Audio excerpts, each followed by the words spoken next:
하나님 감사합니다. 오늘 이 새벽에도 저희들을 예배의 자리로 부르시고 이 시간 예배하게 하셨으니 영과 진리로 주님을 예배하게 하옵소서. 믿음을 가지고 주님의 영생의 말씀을 대하고 또 주의 말씀을 듣기 원합니다. 우리 영혼의 근본적인 만족을 허락하시는 이 하나님 말씀을 더 사모하며 나아가는 이 아침이 되게 하여 주옵소서. 조용하고 고요한 주님과의 시간 속에서 온 마음 다해 주님을 사랑할 수 있는 그 마음을 발견하게 하시고 또 참 기쁨을 얻는 오늘 이 예배가 되게 하여 주시옵소서. 예수님의 이름으로 기도드립니다. 아멘. 우리 찬송가 183장 함께 찬양하시겠습니다.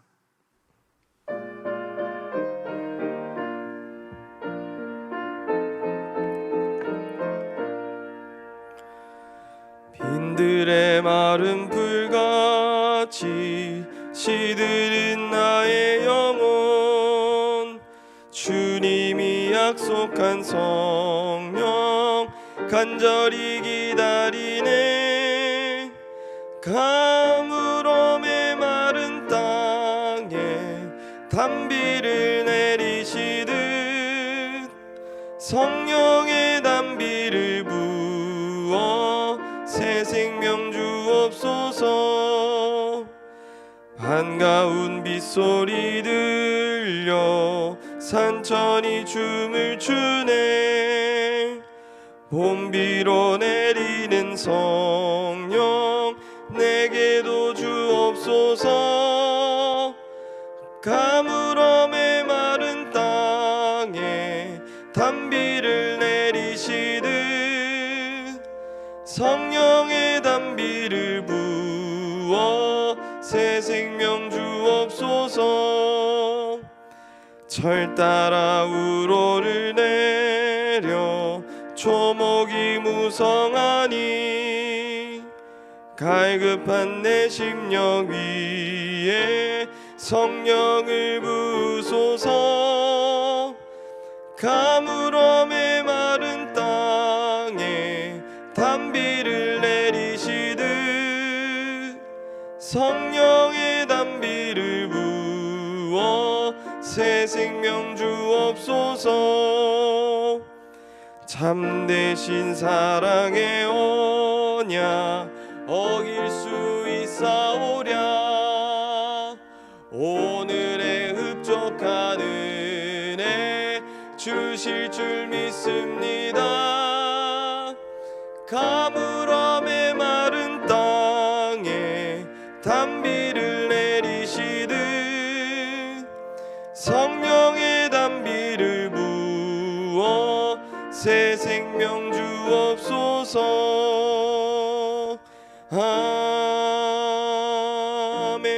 아멘.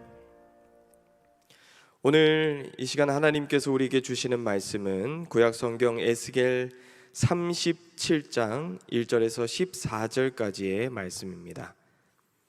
에스겔 37장 1절에서 14절까지의 말씀, 생명의 삶 58페이지에 위치해 있습니다.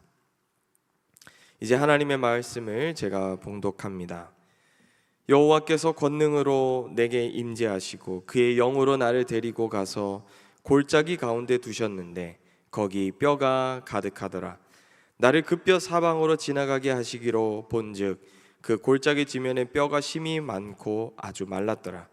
그가 내게 이르시되 인자야 이 뼈들이 능히 살 수 있겠느냐 하시기로 내가 대답하되 주 여호와여 주께서 아시나이다.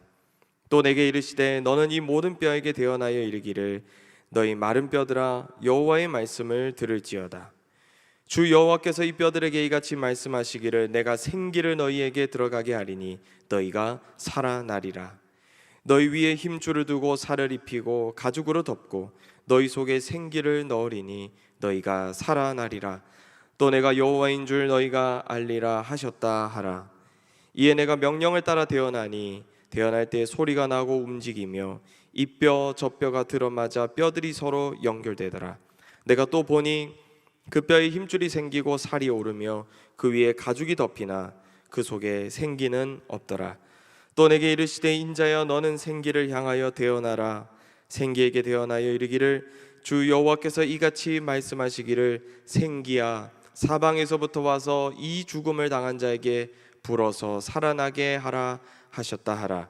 이에 내가 그 명령대로 대언하였더니 생기가 그들에게 들어가매 그들이 곧 살아나서 일어나 서는데 극히 큰 군대더라. 또 내게 이르시되 인자야 이 뼈들은 이스라엘 온 족속이라. 그들이 이르기를 우리의 뼈들이 말랐고 우리의 소망이 없어졌으니 우리는 다 멸절되었다 하느니라. 그러므로 너는 대언하여 그들에게 이르기를 주 여호와께서 이같이 말씀하시기를 내 백성들아 내가 너희 무덤을 열고 너희로 거기에서 나오게 하고 이스라엘 땅으로 들어가게 하리라. 내 백성들아 내가 너희 무덤을 열고 너희로 거기에서 나오게 한즉 너희는 내가 여호와인 줄을 알리라. 내가 또 내 영을 너희 속에 두어 너희가 살아나게 하고 내가 또 너희를 너희 고국 땅에 두리니 나 여호와가 이 일을 말하고 이룬 줄을 너희가 알리라. 여호와의 말씀이니라. 이 말씀은 살아계신 하나님의 말씀입니다. 아멘. 자기 민족의 비참한 운명 앞에서 이 신앙의 근본에 대하여 에스겔이 질문하며 참 많은 마음 고생을 했을 것입니다. 마음 고생이 심하던 이 에스겔에게 어느 날 하나님께서 환상 하나를 보여주시죠. 오늘 본문 1절 말씀을 제가 한번 읽겠습니다. 여호와께서 권능으로 내게 임재하시고 그의 영으로 나를 데리고 가서 골짜기 가운데 두셨는데 거기 뼈가 가득하더라. 하나님의 영이 에스겔을 인도합니다. 하나님의 기운이 에스겔을 압도했다는 것이죠. 성경은 의도적으로 이 부분을 계속해서 말씀하고 있습니다. 지난 36장에서 하나님은 회복을 시키시면서 두 가지의 것을 허락하신다. 바로 새 마음과 새 영을 너희에게 부어줄 것이다. 이렇게 말씀을 하셨죠. 정확하게 말하면 그 새 마음과 새 영이 없다면 살아있는 것이 아니라 사실상 죽은 것이다. 이런 의미를 가지게 됩니다. 결국 하나님에게 있어서 살고 죽는 것은 무엇이냐? 그 기준이 무엇이냐? 하나님의 영의 유무, 하나님의 기운이 그 생명체에 깃들어 있는지 없는지로 하나님은 살고 죽음을 구분하신다는 것입니다. 그것을 아주 입체적으로 보여주시려고 오늘 이 에스겔에게 이 환상을 허락하신 것이죠. 이 환상의 내용은 그렇습니다. 에스겔을 들판으로 인도하시는데 이 허화벌판에는 사실 원래 아름다운 꽃과 숲, 또 귀여운 사슴 같은 그런 동물들이 넘쳐나야 하는 곳인데 그곳은 어떻습니까? 그 허화벌판에 죽은 동물들의 뼈만 가득한 그런 뼈의 골짜기가 되어져 버렸다는 거예요. 주님이 에스겔에게 묻습니다. 이 뼈들이 살아날 수 있겠니? 에스겔이 우물쭈물 대답합니다. 주님이 아시죠? 사실 이 말은 가능하지 않을 거라는, 불가능할 거라는 의미가 더 크게 담겨 있습니다. 그렇게 얘기했더니 하나님이 에스겔에게 명령하십니다. 4절 5절 말씀을 제가 읽습니다. 또 내게 이르시되 너는 이 모든 뼈에게 대언하여 이르기를 너희 마른 뼈들아 여호와의 말씀을 들을지어다.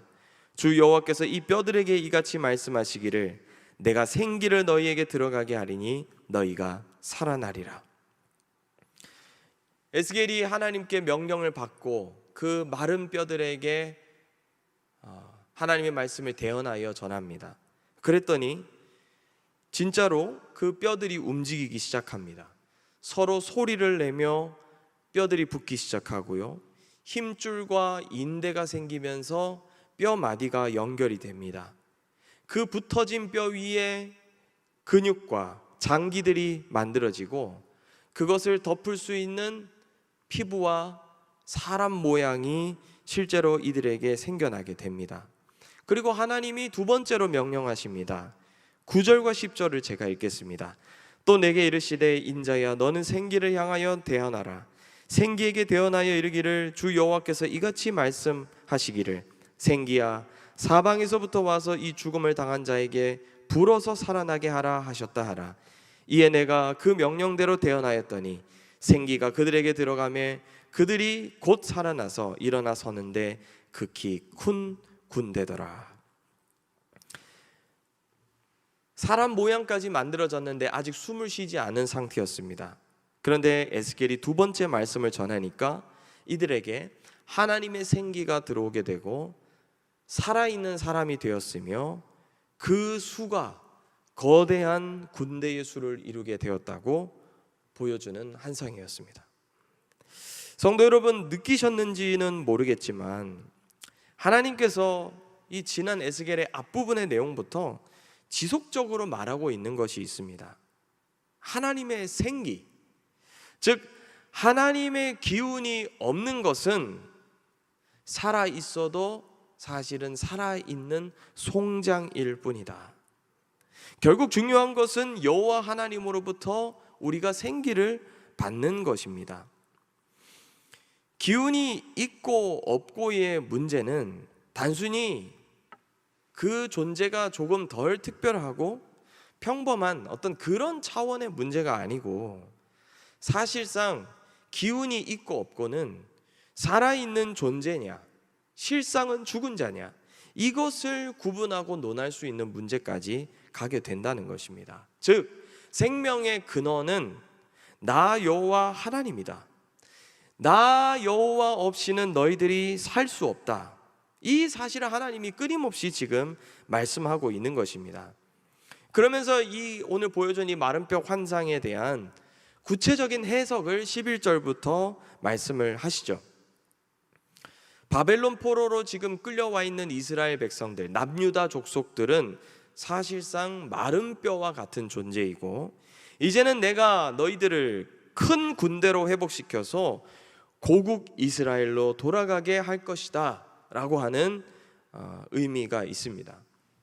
자, 성도 여러분, 오늘 본문이, 이 마른 뼈 환상의 본문이 오늘 우리에게 어떤 의미가 있을까? 이스라엘이 바벨론으로부터 해방되어서 다시 고국으로 돌아간다는 사실, 이게 환상의 해석이었지 않습니까? 그런데 그 사실이 사실 오늘 이 순간을 살아가고 있는 저와 여러분들에게는 큰 의미가 없습니다. 오히려 실존적인 차원에서 우리가 이 본문 속에서 어떤 레슨을, 교훈을 얻어야 하는 거예요. 하나님이 계속해서 말씀하시는 것이 무엇입니까? 나는 여호와다 라고 하는 것입니다. 내가 여호와인 줄을 너희가 알리라 라고 하는 표현이 이 에스겔 전체에 60번 이상 등장한다고 제가 지난 설교에서 말씀을 드렸었죠.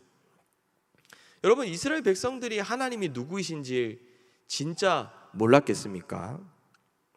자신들의 조상들로부터 경험했던 신이 하나님이십니다. 홍해를 가르시고 만나와 메추라기를 내리시고 그 출애굽의 시간 속에서 불기둥과 구름기둥으로 자신들의 조상을 인도하셨다. 가나안으로 이끌어 주셨다. 그 하나님에 대해서 정말 익히 들었고 또 조상들을 통해서 알아왔을 것입니다. 그런데 하나님은 계속해서 말씀하시는 거예요. 내가 여호와인 줄을 너희가 알리라. 이건 무슨 의미입니까? 이스라엘 백성들이 진짜 하나님의 모습은 모른다는 것이죠. 너희는 아직 나를 모른다. 그래서 내가 알려줄 것이다. 하나님의 영을 너희들에게 부어서 너희들에게 새로운 깨달음을 줄 것이다. 새로운 나를 알게 할 것이다.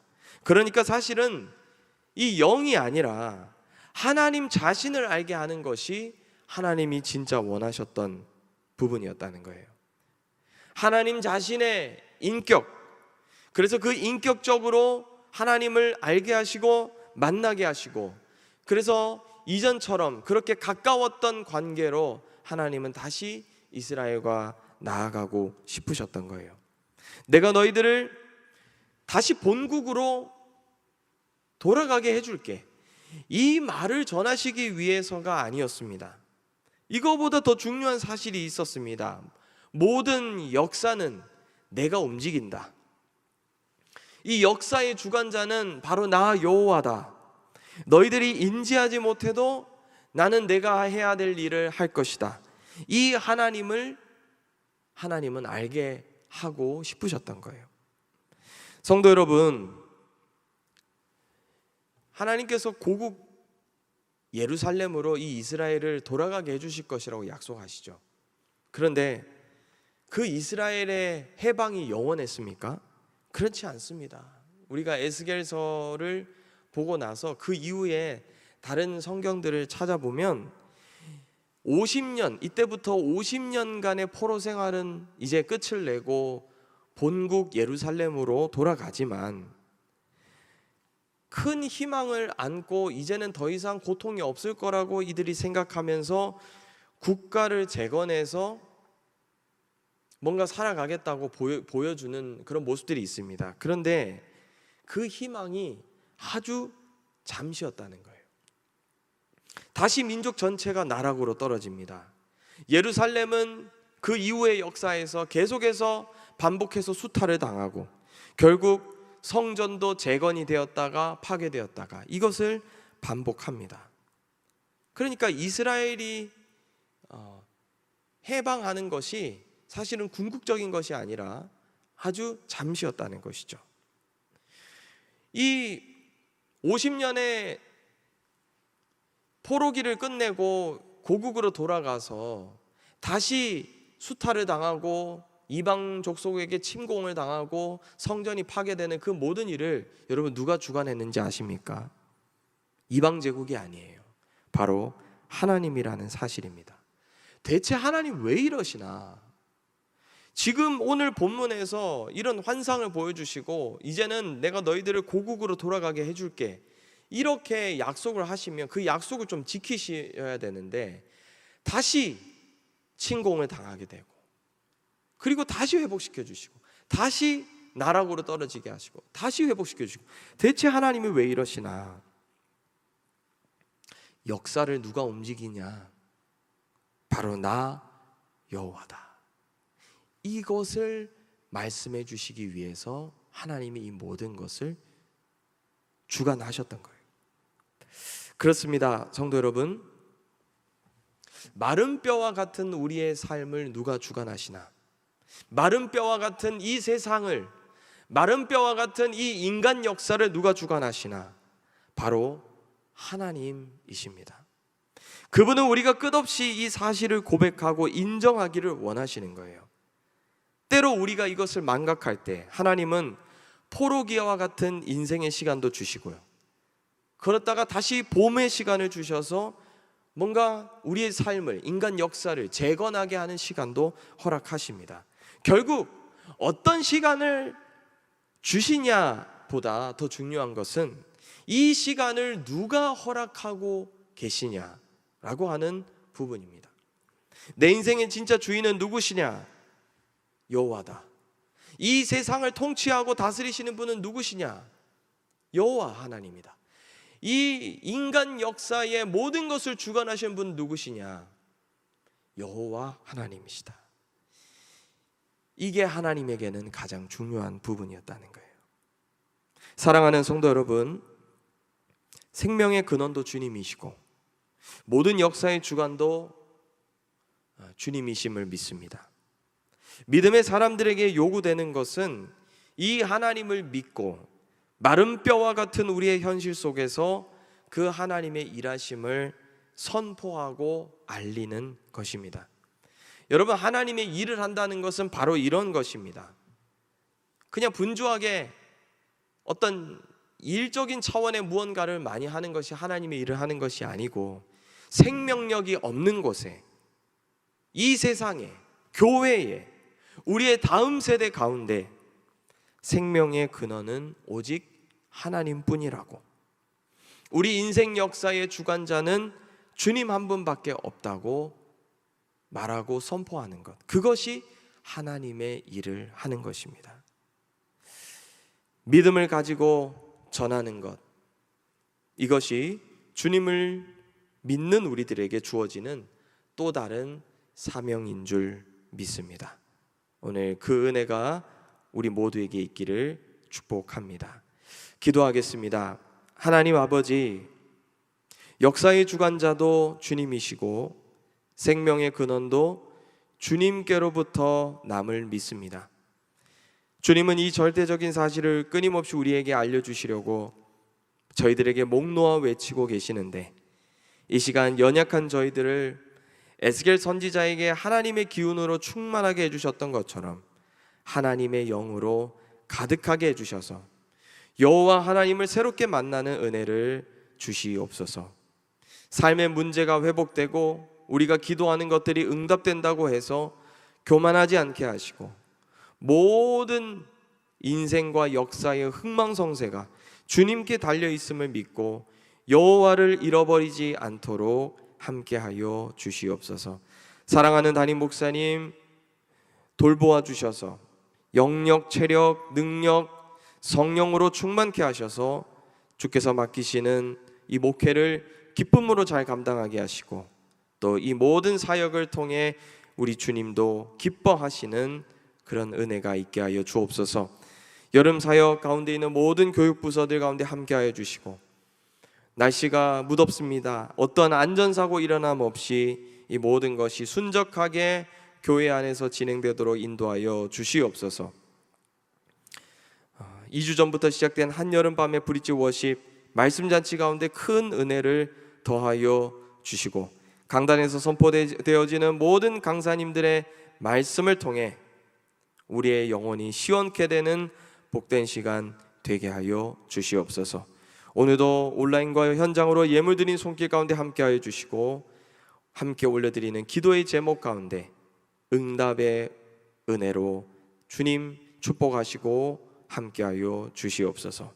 모든 것 감사드리며 예수님의 이름으로 기도드립니다. 아멘. 하늘에 계신 우리 아버지, 아버지의 이름을 거룩하게 하시며 아버지의 나라가 오게 하시며 아버지의 뜻이 하늘에서와 같이 땅에서도 이루어지게 하소서. 오늘 우리에게 일용할 양식을 주시고 우리가 우리에게 잘못한 사람을 용서하여 준 것 같이 우리 죄를 용서하여 주시고 우리를 시험에 빠지지 않게 하시고 악에서 구하소서. 나라와 권능과 영광이 영원히 아버지의 것입니다. 아멘. 우리 계속해서 기도하실 때 나라와 민족을 위해, 교회를 위해서, 우리 세계를 위해 말씀을 놓고 계속해서 기도의 자리로 나아가시겠습니다.